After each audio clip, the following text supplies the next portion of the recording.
Si el EP no paga sus impuestos, responde la persona jurídica con una sanción. Nadie discute, puede responder la persona jurídica, pero cuando vamos al derecho penal nos hemos quedado a mitad de camino. Luis Gracia Martín decía, nosotros no podemos hacer que responda la cosa, que responda la pizarra, el pupitre. No podemos hacer que responda el perro, el animal, el gato, el caballo. No hay, digamos, una patente de corso en favor de los partidos políticos, sino todo lo contrario. En el Perú sí hay una patente de corso. Desde mi punto de vista, sí, injustificadamente. Los partidos políticos acá en el Perú han sido fuente de penetración de dinero proveniente de fuentes ilegales. Un equipo de fútbol de primera división tiene compliance obligatorio y no un partido político. ¿Una MIPE tiene compliance? Una MIPE no necesariamente. Un egresado de la carrera de Derecho que funda su estudio, ¿los tiene que tener compliance? Sin duda que sí, ¿no? Para nosotros fue una situación bastante lastimosa porque compré 4 pasajes con mi tarjeta de crédito, entonces les dio de baja, eliminó los pasajes sin aviso previo ni posterior.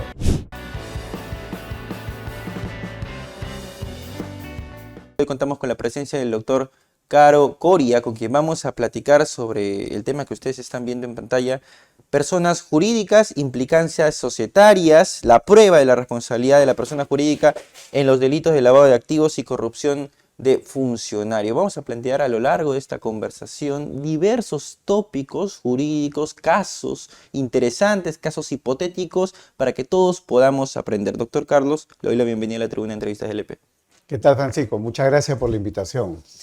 Doctor, persona jurídica, ¿podemos denominarla empresa para efectos prácticos y para que las personas puedan dimensionar los ejemplos que vamos Sí, a plantear? bueno, generalmente empresas porque son lucrativas, pero recordemos también que están también las personas jurídicas no lucrativas. Correcto. Y también las llamadas del tercer sector, ¿no? Es decir, las ONGs, ¿no? Que ahora están muy puestas en boga, O sea, por el tema de esta regulación que se quiere discutir en el Congreso. Sí, y vamos a hablar de eso también. O sea, EIRLs, SAC, asociaciones, ONGs. Y ONGs correcto. también, claro, exactamente. El tema que vamos a desarrollar es transversal a todos los tipos de personas jurídicas, los que he mencionado y más. Exactamente, aunque Fusiones principalmente también. la discusión está en las lucrativas y las grandes Correcto, empresas. Claro. correcto. Para que entremos en contexto, la típica empresa que se suele mencionar cuando se abordan temas como esto, Odebrecht. Sí, claro, el mejor ejemplo icónico acá en el Perú, ¿no?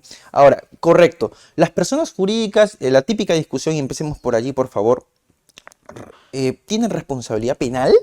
Porque uno podría decir, y eso es un tema que aún no termina de resolverse en la doctrina, que las personas jurídicas, por supuesto, que no son personas naturales.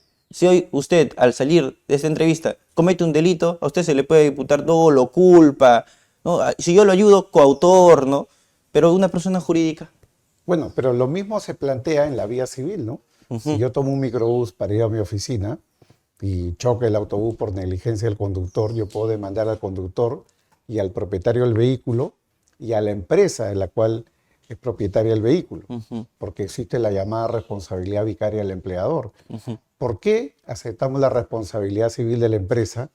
¿Por qué aceptamos la responsabilidad administrativa de la empresa? Si el EP no paga sus impuestos, responde la persona jurídica con una sanción. Claro. Y nadie discute que pueda responder la persona jurídica, pero cuando vamos al derecho penal nos hemos quedado a mitad de camino. Pero mire, y eso es un sesgo, ya, digamos, dogmático que existía y que ya ha sido superado hace bastantes años, ¿no? Alguien podría decirle, pero a lo mejor es porque el derecho penal es la última ratio, ¿no? Es más conveniente que la persona jurídica responda en vía civil o en vía administrativa, SUNAT, qué sé yo.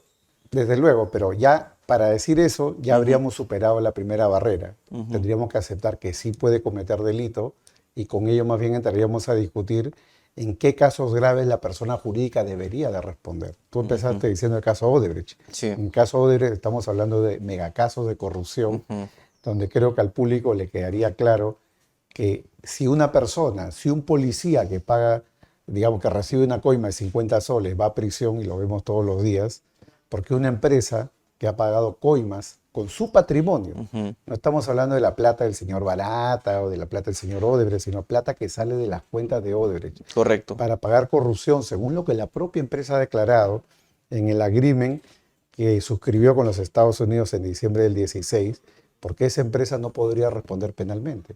Para no responder penalmente en Estados Unidos, firmó un plea agreement. Acá en el Perú, para que no se le aplique la ley 3737 ni la norma sobre responsabilidad penal, firmó también un acuerdo de colaboración. Entonces, estamos perfectamente en la misma línea. Hay casos graves de corrupción donde la persona jurídica debería responder, lo mismo en lavado, lo mismo en delitos ambientales, etcétera. Bajo una mirada convencional, a lo mejor que excluye la responsabilidad de las personas jurídicas, de las empresas, uno podría decir, bueno, que respondan la alta dirección, pero no ver más allá, correcto. No ver más allá, o sea, que respondan los responsables de esas decisiones. Pero como bien indica usted, cuando el dinero sale de la propia empresa, del corazón de la empresa, como en el caso de Odebrecht, ahí sí es atribuible una responsabilidad penal o administrativa en el caso del Perú. Sí, bueno, de hecho, y podemos ver los videos peruanos del profesor Luis Gracia Martín. Luis Gracia Martín decía, nosotros no podemos hacer que responda la cosa, ¿no? No podemos hacer Claro. que responda la pizarra, el pupitre, no podemos hacer que responda el perro, el animal, el gato, el caballo, no podemos. O sea, que la persona jurídica responde como que respondan las cosas o los animales, decía él. Bueno, es un argumento persuasivo. Él decía que responda a las personas jurídicas es diluir la responsabilidad del individuo. Yo creo que es un error. Él estaba anclado en un sistema de responsabilidad penal netamente individual.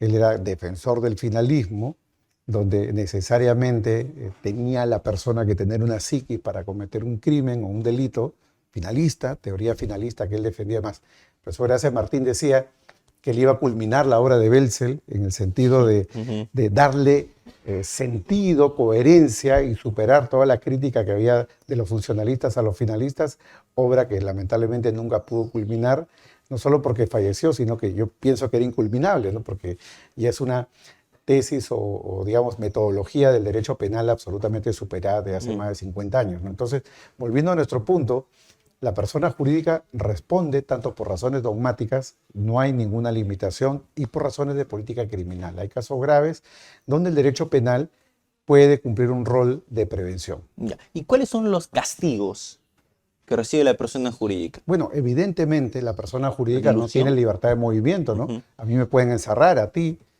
Cada uno paga con lo que tiene. ¿Qué tiene la persona jurídica? Tiene dinero, puede pagar con multas, tiene libertades económicas, puede perder licencia de funcionamiento, puede perder capacidad para contratar con el Estado, puede perder capacidad de operar en determinados lugares porque pueden cerrar sus locales, puede prohibírsele realizar determinadas actividades. La persona jurídica incluso puede responder reputacionalmente. Hay sanciones tan pequeñas. Si el caso es menor, por ejemplo, imagínate un delito contra el honor, donde la sanción sea publicación de la sentencia condenatoria en un diario de máxima circulación. Si el caso y el delito es un delito O sea, menor. ¿un delito contra el honor contra una persona jurídica? Sí, podría existir, en teoría. En Desde el punto de vista, en Perú no, en Perú no. Ajá. Pero desde el punto de vista jurídico, digamos, es posible en la medida que el legislador gatille esa posibilidad.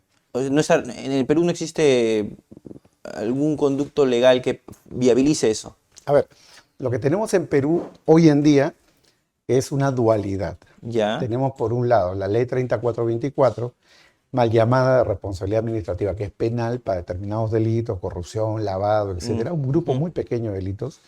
Y por defecto tenemos la consecuencia accesoria del 105, Sí. que es una forma de responsabilidad administrativa de la persona jurídica vicarial, porque requiere sancionar al individuo para sancionar a la persona jurídica. En la 3424 no. La persona jurídica puede responder de manera autónoma. Ya. A la fecha, ¿las personas jurídicas pueden ser disueltas, clausuradas o suspendidas? Sí, claro. Según la 3424 y según Sí. el 105. Pero la diferencia, ¿cuál es? Para que el público entienda, sobre todo los abogados, juristas, estudiantes. En el 105 del Código Penal, que es la regla que existe del 91, en esa regla, bajo esa regla, si no existe una condena para un individuo, no se puede aplicar el 105. Por eso digo es vicarial. Correcto. Si no responde el individuo, no responde la persona jurídica. Las En cambio, en la 3424, necesariamente la responsabilidad es autónoma. El juez puede, la fiscalía puede formalizar preparatoria y puede lograr la condena contra la persona jurídica, aunque no haya condena contra el individuo. Ya. ¿Y los partidos políticos son personas jurídicas? Desde luego que sí, ¿no? Creo que por ese lado no hay ninguna discusión. Los partidos políticos son personas jurídicas, tienen una regulación propia, Correcto. desde luego. ¿Pueden ser disueltas, clausuradas o suspendidas? A ver, todo lo que es el régimen hoy en día, ¿no? Sobre todo a partir de la última ley que los está excluyendo del ámbito de la 3424 y 105, implica que todo lo que es el tratamiento de los partidos políticos pase por la cuestión netamente administrativa electoral. Es decir, si vamos hoy día a la legislación vigente dice que los partidos políticos pueden responder administrativamente a través de los mecanismos electorales, es decir, a nivel de OMPE y a nivel del Jurado Nacional de Elecciones. Esta nueva ley que ha salido, mal redactada, mal hecha, con oportunismo político, como he comentado en otra ¿Por el ocasión. caso de ustedes? Sí, claro, para mí es una ley, tal y como está aprobada en el Congreso, es básicamente para excluir a Fuerza Popular De la del proceso disolución, penal, claro, de la eventual de la disolución. eventual disolución que pudiera darse en el juicio, ¿no? Ujú. Pero la ley está tan mal redactada que puede pasar lo que ha pasado en el caso del Partido Nacionalista, ¿no? Que el juez diga, mira, no hay un mecanismo procesal para excluir y para ver si es que te aplicaría o no una sanción, primero tenemos que ver si el individuo responde. Y como la ley no me dice nada, por ahora te quedas dentro, ¿no? ¿O también podría ser control difuso? Bueno, ese es lo que plantearon algunos, decir control difuso en el sentido de esta ley es inconstitucional. Yo eso no lo tengo claro. Yo sinceramente no creo que la ley sea inconstitucional, porque para hablar de inconstitucionalidad tendríamos que decir cuál es la norma constitucional infringida, ¿no? Y algunos van a decir, no, la lucha anticorrupción, los convenios firmados por Perú para entrar a la OCDE, pero no creo que ninguno tenga la fuerza para decir de que tenga que haber una sanción contra una persona jurídica, porque de hecho la regulación internacional, incluyendo la de la OCDE, dice que la persona jurídica tiene que ser sancionada eficazmente, incluso puede ser administrativamente. Colombia y Alemania tienen solo responsabilidad administrativa y son parte de la OCDE, sin que nadie diga que están infringiendo los tratados o los convenios anticohecho transnacional, ¿no? Entonces, no creo que sea de recibo hablar de inconstitucionalidad, sinceramente. Hay quienes dicen, por ejemplo, de que, bueno, lo que motivó en buena medida esta norma es que los partidos políticos tienen una naturaleza distinta a la de las personas jurídicas y que por ende, por supuesto, merecen ser excluidas de una eventual disolución. ¿Compartes esa opinión? Sin duda que no, ¿no? Esta discusión se presentó en España y los que plantearon eso perdieron. Perdieron porque, de hecho, No, aquí ganaron. cuando trataron de plantear esto para que no ingresen en la reforma penal del año 2015, Ya. perdieron en el debate y los partidos políticos expresamente ingresaron como posible sujeto de responsabilidad penal en el artículo 31 bis del Código Penal Español. Y de hecho, una de las tesis más importantes es la que hizo el señor Mata Martín, que fue el que redactó, el ponente de la primera sentencia española sobre la responsabilidad penal de personas jurídicas, que es la llamada bisiesta, ¿no? La del 29 de febrero del año 2016, ¿no? Mata Martín, que luego fue, por cierto, fiscal general que imputó a Puigdemont, en el caso del secesionismo español, fue el redactor de la sentencia y él hizo la tesis sobre la responsabilidad penal de los partidos políticos bajo la dirección de nuestro querido colega y amigo Carlos Gómez Jaradíez, ¿no? Que postula la autonomía, la responsabilidad penal de las personas jurídicas a partir de una aproximación, vamos a decirlo así, autopoética de los sistemas, es decir, Luhmann, Parsons, funcionalismo, ¿no? Y bueno, entonces en España el tema está zanjado y no hay, digamos, una patente de corso en favor de los partidos políticos, sino todo lo contrario. En el Perú sí hay una patente de corso. Desde mi punto de vista, sí, injustificadamente, ¿no? ¿Por qué? Pero vamos a la cuestión práctica para no teorizar. Los partidos políticos acá en el Perú, criminológicamente hablando, data empírica, podemos ir a los diarios, a los medios, lamentablemente en los últimos 20 años han sido fuente de penetración de dineros provenientes de fuentes ilegales, crimen organizado, Sí. minería ilegal, tráfico de drogas. Excluir a los partidos políticos del ámbito penal significa desincentivar eso, es decir, desincentivar la prevención. Entonces, los partidos políticos hoy en día pueden tener la tranquilidad de que pase lo que pase en la vía electoral. Y ya sabemos lo que pasa en la vía electoral. Yo recuerdo en la campaña de la no revocatoria de la señora Villarán, salía su jefa de campaña, su tesorero, y decía, sobre la rendición de cuentas ya la haremos cuando acabe la campaña. ¿Plata? Sí, hemos hecho una marcianada, ¿no? Ya hablaremos de eso cuando acabe la campaña. Rendían cuentas tarde, mal y nunca, y hoy día sabemos que la plata con la que hicieron la campaña de la no revocatoria venía de 2 empresas que tenían contratos con la Municipalidad de Lima. Es decir, penetración de dinero que es ilegal porque eran funcionarias públicas, porque hoy día están imputados por corrupción. Entonces, quitarlo del derecho penal es darle la espalda a la realidad de los partidos políticos hoy en día. Y es que los partidos políticos reciben plata en efectivo, reciben plata de fuentes ilegales incluso. No necesariamente tener efectivo es ilegal, pero también de fuentes ilegales como la minería ilegal, tráfico de drogas, crimen organizado, aunque sea en pequeñas cantidades, y literalmente las usan para las campañas, ¿no? Entonces, quitar la norma penal de por medio es favorecer ese camino o esa regla para el acceso a la función pública. Si es un desincentivo, también es un desincentivo para la prevención, como dice usted, en los partidos políticos. ¿Es posible el compliance en los partidos políticos si a su entender son personas jurídicas y se les puede también, se puede prevenir allí? En principio eso, de manera lacónica, ¿es posible el compliance? Desde mi punto de vista es una necesidad. Ok, y entonces es un desincentivo el compliance para los partidos políticos.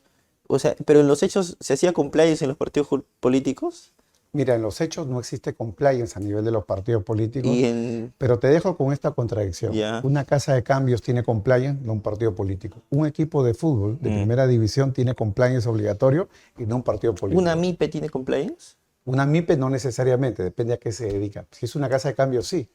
Ujú. Un estudio de abogados que da asesoría en temas inmobiliarios tiene que tener compliance y un partido político no. Ah, un recién egresado de la carrera de Derecho que funda su estudio y se dedica a temas inmobiliarios, ¿tiene que tener compliance? Sin duda que sí, ¿no? Según la regulación, a raíz de la modificatoria o el decreto legislativo 1259, los abogados que se dedican a la asesoría corporativa, la asesoría inmobiliaria, operar con empresas offshore, son abogados que tienen que tener un sistema de compliance obligatoriamente y tienen que registrar un oficial de cumplimiento. Dependiendo del tamaño de la organización, pueden tener un sistema más grande, un sistema más pequeño, pero necesariamente tienen que tener un sistema de cumplimiento. Entonces, la contradicción es evidente, ¿no? Un abogado, tú lo has dicho, ¿no? Un abogado que recién empieza tendría que tener todo eso y un partido político, incluso algunos que tienen 30, 40, 80 años, no. Pese a que reciben en campañas dinero del Estado por la financiación pública y dinero de particulares bajo las excepciones y regulaciones que tenemos y no tienen compliance, es una contradicción. No lo exige nuestra norma. El No lo compliance. exige, no lo exige. Hasta antes de la modificatoria reciente tampoco. Ni son sujetos obligados a la prevención, no lo son. Y en segundo lugar, tampoco lo van a hacer más porque ya no están fuera del ámbito de la norma penal. Entonces sugeriría el doctor Carlos Caro Coria una modificatoria o no regresar tampoco, sino incorporar esta obligación para los partidos políticos también. ¿Sí? De hecho, yo publiqué un pequeño artículo hace algunos años en El Comercio sugiriendo que los partidos políticos deberían ser sujetos obligados a la prevención del lavado de activos y ser incorporados expresamente en la regulación. Y lo mismo respecto de la regulación penal, para que no haya ninguna duda, ¿no?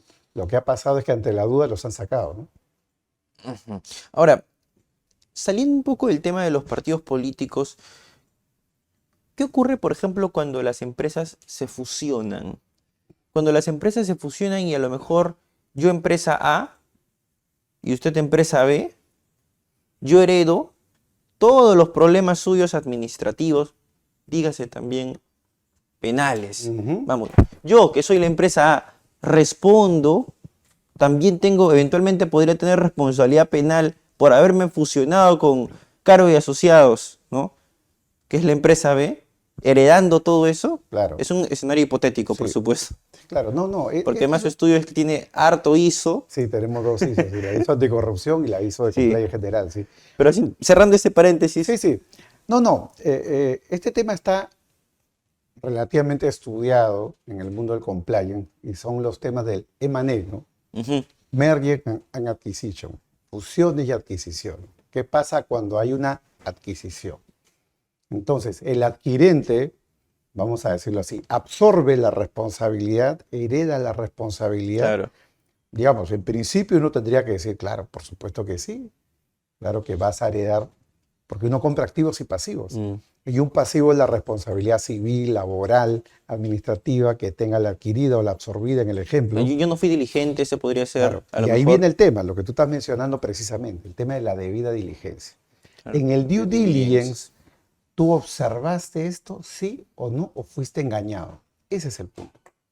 Pues según la regulación penal vigente, cuando se modificó la 3424 con el decreto legislativo 352, la modificación ha sido bastante mal redactada, pero da a entender que si el adquirente, en el ejemplo, yo absorbo una empresa Mm, y yo hago un due diligence y el due diligence no me señala ninguna alerta, ninguna bandera roja, entonces a mí no me pueden poner ninguna sanción o le asumo una multa. ujú, Claro, lo que no dice la norma es qué tipo de due diligence, ¿no? claro. Yo me puedo ir al chino de la esquina y decirle, señor, usted es un auditor. Sí, claro, hágame due diligence. ¿Qué calidad de due diligence? No importa, pero yo digo, no, señor, fecha cierta, notario, due diligence, Ujú, ¿no? Due diligence firmado por el señor Chin Chon Chung, ujú, auditor con REPEG que me dice que el due diligence es maravilloso. sí. Bueno, muy bien, no me di cuenta de que habían cometido un crimen. Además, la empresa que estoy adquiriendo nunca va a confesar que ha cometido un crimen, ¿no? Entre su Ujú. no confesión y el mal due diligence, me acojo a la norma y entonces, señor, a lo más una multa, porque yo hice mi due diligence y me acojo, digamos, a los términos de la norma. ¿Qué dice la ley? Que el fiscal tendría que probar que esa adquisición fue fraudulenta. Yo creo que ahí hay un error de redacción, un error de fundamentación, porque la norma tendría que fijar cuáles son los términos del due diligence. Es decir, no es cualquier debida diligencia, tendría que tener una suerte de debida diligencia cualificada, algo así como la extinción de dominio. Claro. En la extinción de dominio, te salva la buena fe, pero no cualquier buena fe, tiene que ser una buena fe cualificada. Tendría que Ya. ser una debida diligencia cualificada. Ok. Una debida diligencia como cuando tú adquieres en términos de prevención de lavado de activos, con todos los estándares de no un buen adquirente cualquiera, sino un buen adquirente que hace verdadero compliance, no un paper compliance, un compliance de Ujú, verdad ujú. a lo que estás adquiriendo. Pero el due diligence no cambia de acuerdo a cada caso en concreto. O sea, la debida diligencia que una empresa por su sector, por la industria en la que está, no es diferente al due diligence de una empresa Z. Sí, sin duda que sí. El problema viene de este lado, ¿no? Se supone que la debida diligencia es tailor-made, ¿no? La Ujú, ajustas en virtud del tipo de empresa, el tipo de industria, el tipo de negocio, y eso es correcto. Pero como digo, ¿no? Tal y como está redactada la norma se presta para el fraude, porque prácticamente cualquier tipo de debida diligencia podría dar lugar a... ¿Por qué? Porque como el legislador no define qué sí. es debida diligencia y no lo hace en esa norma ni en ninguna otra, entonces deja un gran espacio en blanco para poder definir cuáles son los términos de esa debida diligencia. Y Ujú, eso, en un país como el nuestro, ujú. puede ser más bien una gran fuente de inseguridad. Podríamos ir a la norma CISO para cerrar un poco la discusión sobre este Eso le iba punto. a decir. Podríamos ir a las normas, Ajá. digamos, de soft law, Sí. las buenas prácticas internacionales, pero ya entramos nuevamente a un terreno donde no vamos a tener mucha seguridad, ¿no? Sí, o sea, eventualmente, claro, las normas ISO, esas certificaciones internacionales, las normas ISO, lo que hacen es colocar una serie de prerequisitos, es como una candidatura, ¿no? Sí, claro. Como una candidatura para que te den tu certificación. Entonces, claro, sí, ya tienen a lo mejor Mm. sistematizado en buena medida ISO anticorrupción, etcétera. Entonces, no sería pertinente que a lo mejor de aquí a algún tiempo, a algún congresista se le ocurra, ¿no? Plantear un proyecto de ley bajo este paraguas, o sea, tomando como consideración estos criterios que ya están establecidos y hay un consenso en el sector corporativo, y no solamente el sector corporativo, sobre todos los criterios que enlista. Sí, pero de repente el legislador no tendría que haber dicho mucho más, ¿no? Por eso ponía el ejemplo Ah, de la buena fe cualificada, ¿no? ya. Le añadieron una expresión más, ¿no? Y cuando yo hablo con los civilistas me dicen, pero esa es la buena fe. Le digo, no, no, ese te Mm, está confundiendo con la buena fe registral, ¿no? ujú, El 948 del Código Civil, ¿no? Oye, tú adquieres bien porque adquieres de quien es el propietario en el registro y el registro te salva.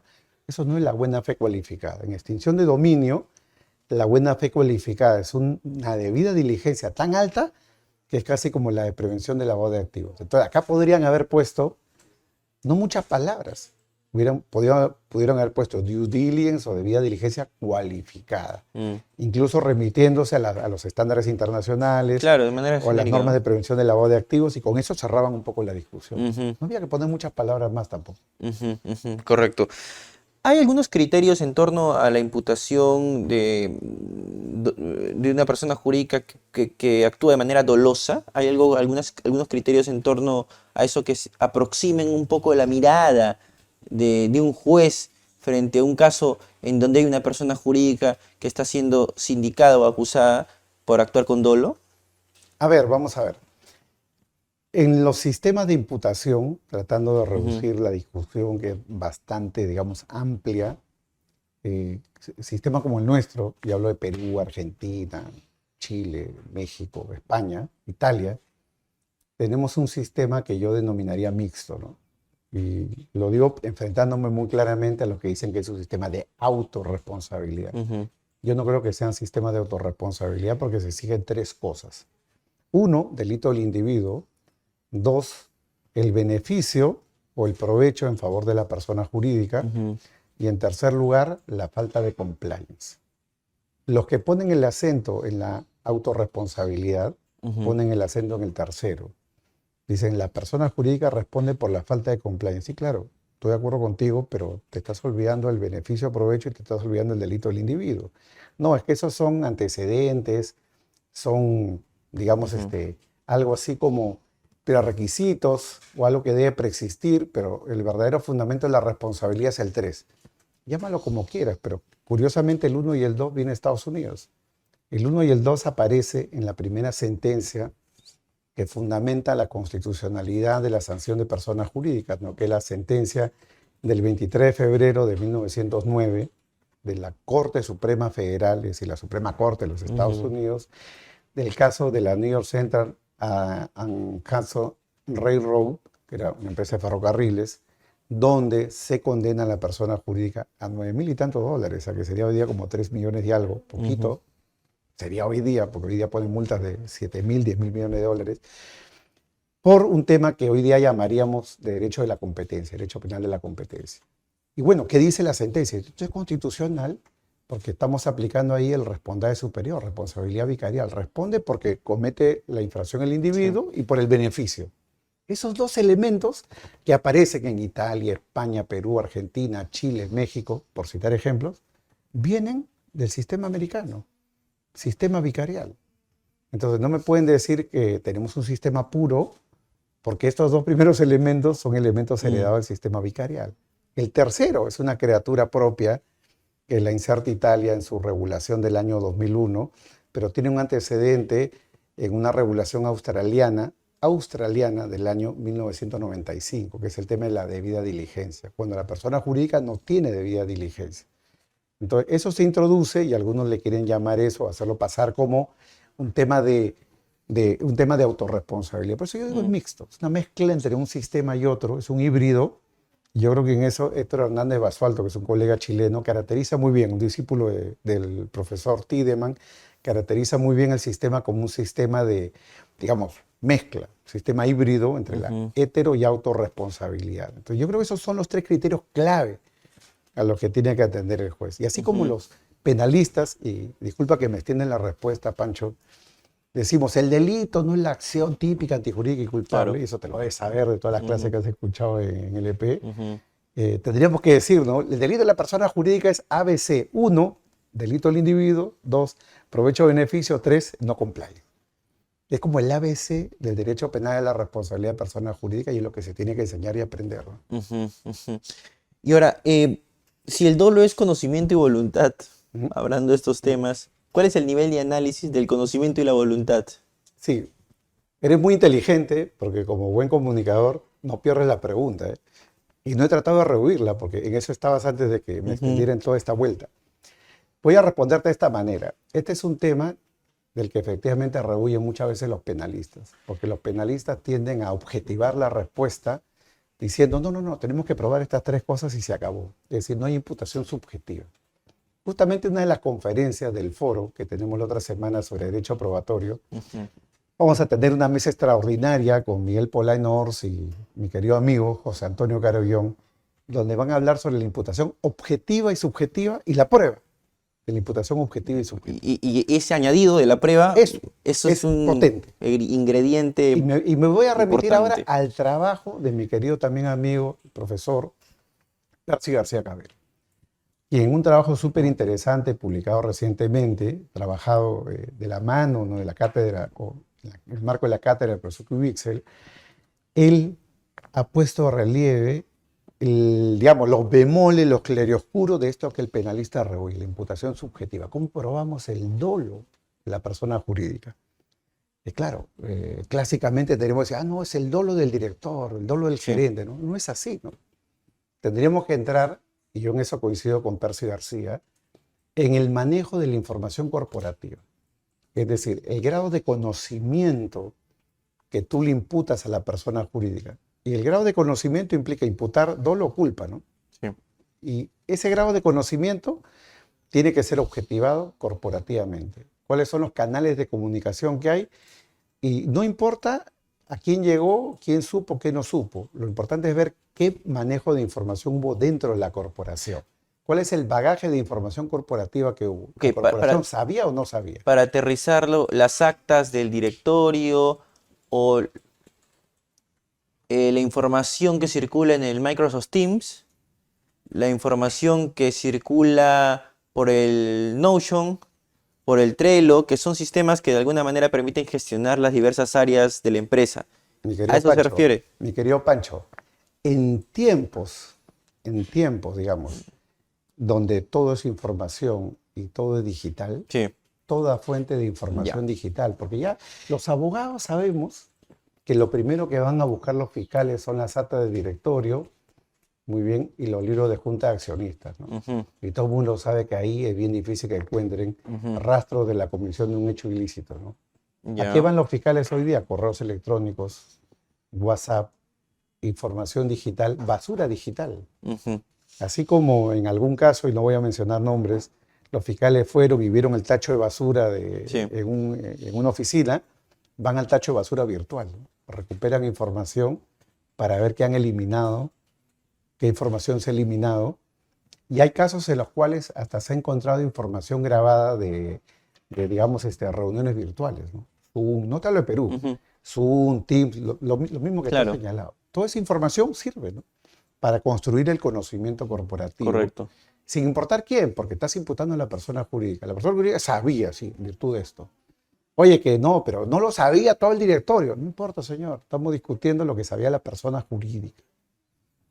Ese es el punto de discusión. Ujú, Pero ujú. como te digo, lo que ha hecho el profesor Percy García Cabero para mí es poner un punto importante sobre la mesa, muy por delante de la discusión que llevan otros penalistas, porque muchos, como digo, rehuyen el tema. Pero tú como buen periodista has vuelto al punto Y ahora, central. esto es muy importante porque de hecho cuando se tiene empresa, cuando uno asesora de alguna manera o cuando llevas programas de alta dirección, es muy importante documentar los procesos. Eso, a eso no le puede rehuir la empresa, al menos una empresa seria. Ujú, Todos tienen que documentar procesos porque lo que no se documenta no se puede medir, lo que no ujú. tienen que tener claramente sus indicadores de productividad, sus KPIs. Eso en buena medida, y corríjame si me equivoco, ¿acaso no le es ajeno a la formación de los abogados? Documentar procesos, que es lo más elemental, no podría devenir en una indiligencia que a lo mejor podría responder a título de culpa o quizá a título de dolo eventualmente, un estudio jurídico que es una persona jurídica. Sí, pero vamos a ver, mira, quiero poner algunos ejemplos ya Ujú, prácticos, ¿no? En los Estados Unidos, ¿no? Todos los abogados, por reglas de debida diligencia, ya, llevan notas, ¿no? Y notas, claro, si tú vas a una reunión de abogados, claro, es casi ya. una mala educación. Sí, sí, sí. Es como que el cura vaya de civil a dar misa Ujú, si el abogado no va con notas. ujú, No te hablo del terno, la corbata, te ujú. hablo de notas. Y notas, y todo el tiempo están, así como el psicólogo, Claro. tú hablas con tu psicólogo y todo el tiempo te anota y tú no sabes qué anota, igualito. El abogado está anotando todo. Yo siempre digo, hay veces con mis amigos americanos, a los que quiero mucho, por cierto, son como el pollo a la brasa, ¿no? A todos le dan vuelta. ¿Tú crees que la reunión va a durar 15 minutos? Puede durar 2 horas porque todo es por qué, y por qué, y por qué. Tú le dices, "Ah, no, es que eso es improbable que lo sepa el fiscal". ¿Por qué es improbable? Ujú. Y te hacen pensar, y van tomando nota y preguntándote por cada punto. Es así. ¿A qué voy? A que todos lo documentan, que es lo que tú estás Sí, sí, mencionando. sí, es importantísimo eso. El abogado peruano No, no sé no lo hace, por varias razones. Porque no quiere dejar rastro. 2, porque le da flojera. 3, porque prefiere, digamos, acordarse de lo más importante. O 4, porque trabaja así desde hace un montón de años y le funciona. O algunos, por ejemplo, toman nota de exactamente lo mínimo, en el celular, algunos en una laptop, otros lo hacen en un chat. Ya depende un poco, lo importante es que te funcione, Ya, porque es un tema también cultural. ok. Ahora, también pasa con los auditores, y tú lo habrás visto en las Sí, películas, ¿no? sí. Las notas de auditoría, por ejemplo, si tú vas a las Big Four, Ujú, las notas de auditoría en las Big Four peruanas son parte del proceso de auditoría. Y en teoría a un juez se le tendría que entregar a cabo en los Estados Unidos. Pero vete a un perito al respecto, señor, su nota de auditoría seguramente ni está, ¿no? Porque no hay una obligación legal, que son las normas ISO, que son las normas NIE, NIF y no sé qué, que por buenas prácticas hay que tener, sí, pero como es soft law y no hay una ujú, obligación, ya depende cuál es el grado de resguardo que tiene. Con las empresas pasa igual. Yo te digo una cosa, y no puedo mencionar nombres, obviamente, por confidencialidad. mm, Hay un montón de empresas donde existe un gran peso para cumplir con todos estos procesos de documentarlo todo, ¿no? sí. Y está más bien en la lógica minimalista, Mm, documentar lo estrictamente necesario por temas de seguridad, por temas de confidencialidad, etcétera, ¿no? mm, ujú, ujú. Pero a la fecha hay tecnología que ayuda a hacer eso, de hecho, a que la trazabilidad de los procesos, o sea, el rastreo de los procesos, a lo mejor usted tiene una reunión, ¿no? Ingresa su Zoom, toma nota, lo sube al sistema y le da un segundo checklist su mano derecha en su Ujú. estudio, ¿no?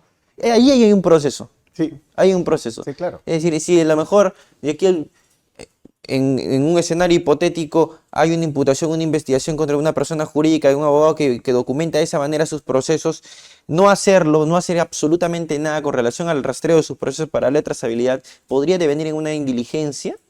Mira, vamos a ver, no necesariamente en la medida que no hay un deber de hacerlo, porque Ya, cada uno maneja con el estándar que quiere. Lo correcto. que espera el cliente en el sentido de buena diligencia es que si hay reuniones agendadas vayas, que si hay informes que enviar los envíes, que si hay diligencias judiciales asistas. Ujú, De la forma en que tú cumplas y cómo organices tus herramientas es un tema, digamos, de autoorganización, ¿no? ya. Pero te pongo un ejemplo, ¿no? En el caso Odebrecht, Mm, hay muchos casos donde la fiscalía ha recuperado agendas del AULU de hace más de 15 años. Cuando han ido a las empresas a ya. extraer información, hay colaboradores eficaces que han confirmado reuniones viendo las agendas del AULU. Y no necesariamente la agendaban ellos, sino las secretarias. Y estaba ahí el registro, ¿no? Reunión tal, ah, muy bien, sí. Y a veces las secretarias o personas de confianza te lo agendan además con el detalle, ¿no? Calle tal, lugar tal, restaurante tal, y es un recordatorio, ¿no?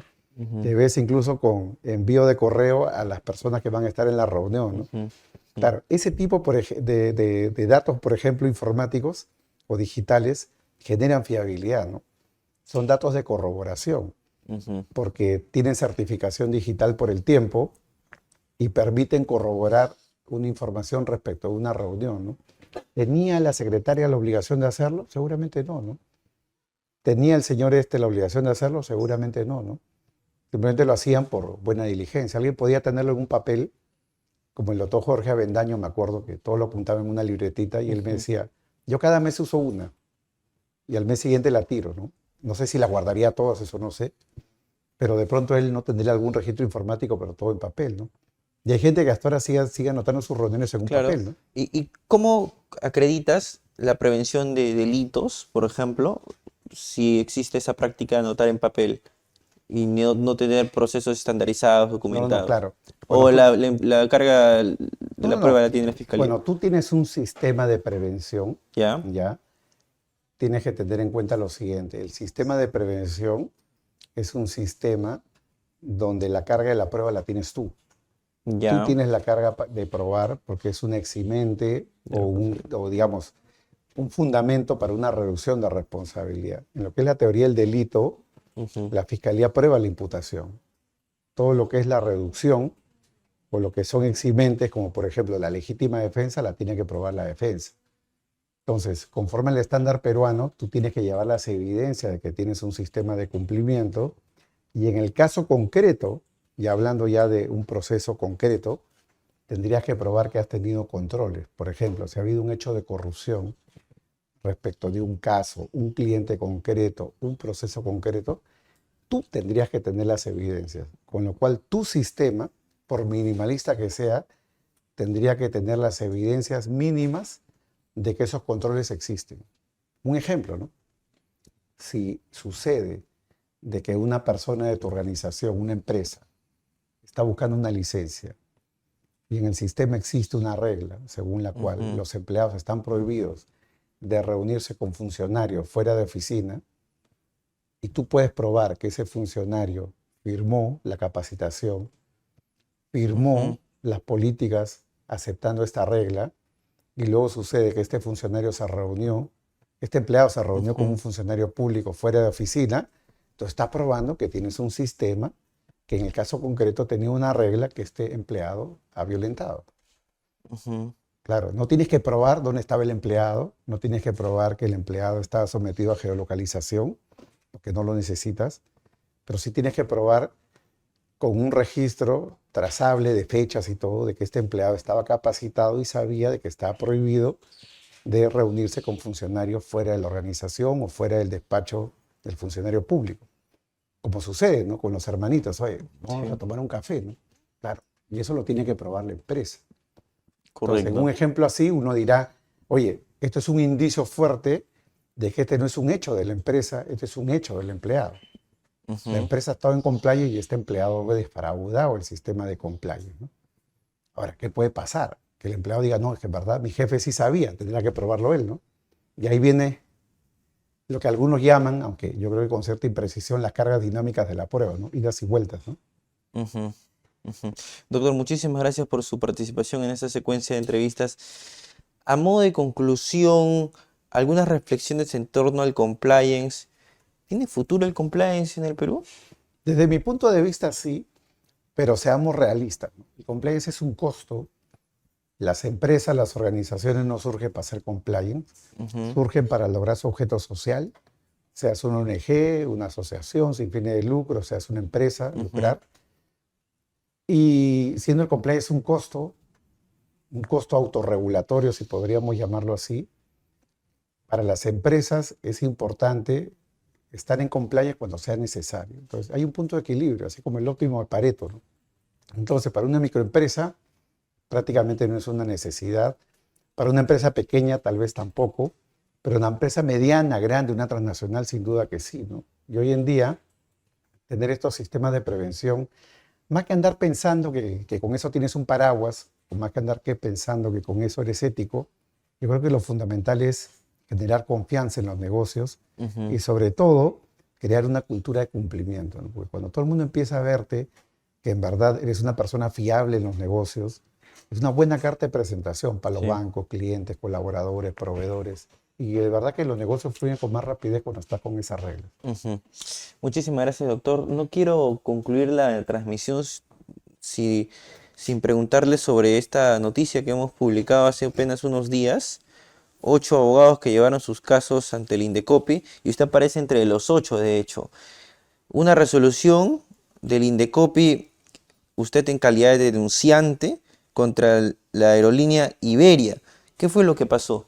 Sí, bueno, yo soy proempresa, por definición, pero en ese caso la verdad que para nosotros fue una situación bastante lastimosa porque tenía que ver con la organización de un foro que hacíamos para homenajear a mi maestro, el profesor Verdugo, de la Universidad de Salamanca, que se estaba emeritando, fue en el año 2022. Compré 4 pasajes con mi tarjeta de crédito y esos 4 pasajes pagados en Iberia estaban activos y la inteligencia artificial de Iberia, según la explicación que nos dieron luego, interpretó que como eran 4 pasajes comprados, eran 4 pasajes que podían haber sido comprados fraudulentamente, porque correspondían a 4 personas que no eran yo.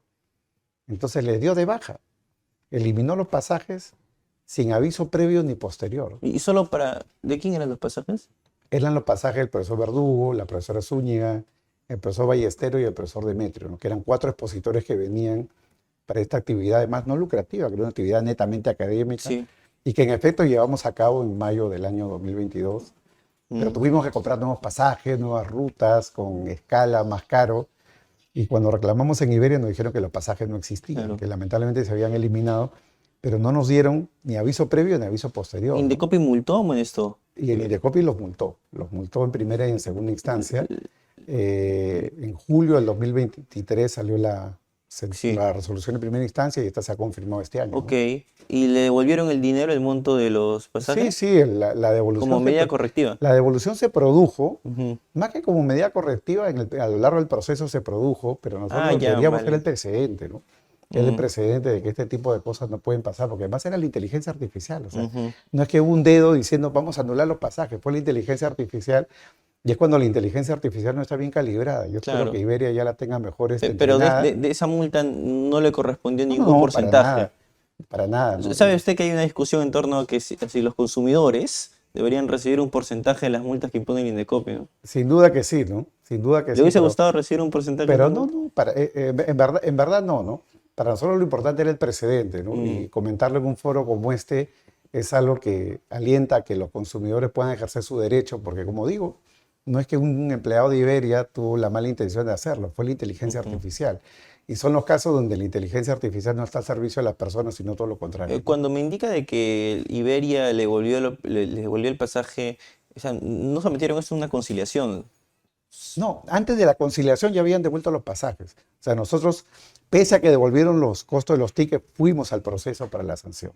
Claro. O sea, nuestra meta no era la devolución de los pasajes simplemente, sino queríamos Ujú, prevención, ujú. prevención a futuro. Bien, doctor, muchísimas gracias por Muchas su gracias. participación en esta tribuna de entrevistas. Queridos amigos, nos vemos en una próxima transmisión. Hemos contado con la presencia del doctor Carlos Caro Coria, hablando sobre la responsabilidad penal de las personas jurídicas aquí en LP Pasión por el Derecho, el portal jurídico más visitado de todo el Perú.